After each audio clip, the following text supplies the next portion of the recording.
అందరికీ నా తరపున తెలుగు భాష దినోత్సవ శుభాకాంక్షలు. నేను ఒక పద్యం చెప్పబోతున్నాను. తప్పులేని వారు తండోపతండంబు విజనులకేలా నుండు దప్పు. తప్పులేని వారు తమ తప్పులెరగరు. విశ్వదాభిరామ వినురవరమ. ధన్యవాదాలు. నమస్కారం. నా పేరు ఎన్ శశాంక్. నేను 5వ తరగతి చదువుతున్నాను. నా తరపున అందరికీ తెలుగు దినోత్సవం శుభాకాంక్షలు. నేను ఇప్పుడు పద్యం చెప్పబోతున్నాను. తల్లిదండ్రుల మీద ధైర్యాన్ని పుట్రుండు పుట్టనేమి వాడు గిట్టనేమి పుట్టలోని చదువు పుట్టవా విశ్వరాజిరామ వినురవేమ. నమస్కారం. నా పేరు యశోద. నేను 5వ తరగతి చదువుతున్నాను.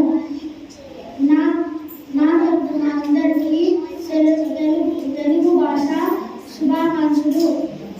ఈరోజు నేను ఒక పద్యం చెప్తున్నాను. అనువాని చోట నది కూడా మన రాదు. కొంచెమైన నది గొదువ కాదు. కొండ ఎద్ద ముందు కొంచెమై